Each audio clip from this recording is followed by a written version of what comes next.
नमस्कार शेतकरी मित्रांनो, मी संदीप चौधरी आमच्या मराठी कृषी संपदा या यूट्यूब चॅनलमध्ये आपले हार्दिक स्वागत करतो.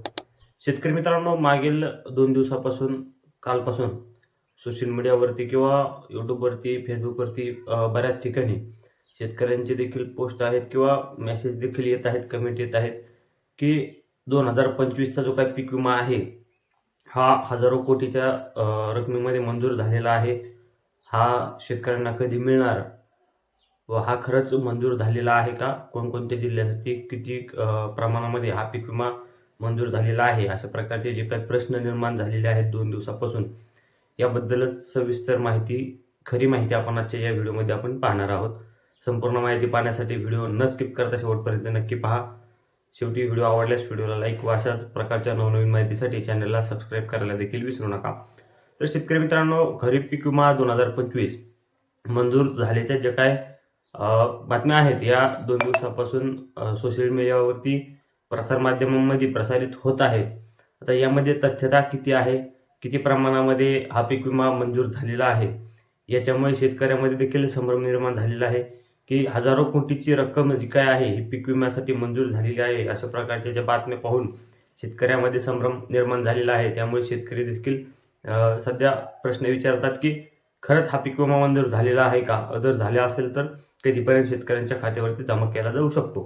तर शेतकरी मित्रांनो, पीक विम्याचा जो काही प्रश्न आहे हा बऱ्याच वर्षापासून चा जो काही पीक विमा आहे हा अद्याप बरेच सारे शेतकरी या पीक विम्यापासून वंचित आहेत. आपल्याला जसं माहीत आहे 21, 22, 23, 24 या पूर्ण मागच्या वर्षी जे काही पीक विमा होता, हा अजूनही काही जिल्हे असे आहेत की या 21, 22, 23, 24 याच पीक विम्यापासून वंचित आहेत. यामधील काही जिल्ह्यांसाठीचे जे काही वर्षाचे पीक विमे आहेत, हे अजूनही कोर्टामध्ये याच्याबद्दल केसेस चालू आहेत, अपील चालू आहेत. आता यामध्येच हा आधीचा पीक विमा न मिळता जर डायरेक्ट 2025चा जो काही पीक विमा आहे, हा हजारो कोटीच्या घरामध्ये जर मंजूर होत असेल, तर शेतकरी यामुळे खुश होते, की हजारो कोटीची रक्कम मंजूर झाली आहे. शेतकऱ्याला नक्कीच मोठी रक्कम पीक विम्यामधून मिळणार आहे. परंतु शेतकरी मित्रांनो, यामधली सत्यता सांगायची जर झालं, तर जे काही पीक कापणी अहवाल आहे, जे काही आकडेवारी आहे, ही आकडेवारी अद्यापही सादर झालेली नाही. ही आकडेवारी पूर्ण सादर झाल्यानंतरच हा जो काही पीक विमा आहे, हा मंजूर होईल अशा प्रकारची शक्यता आहे.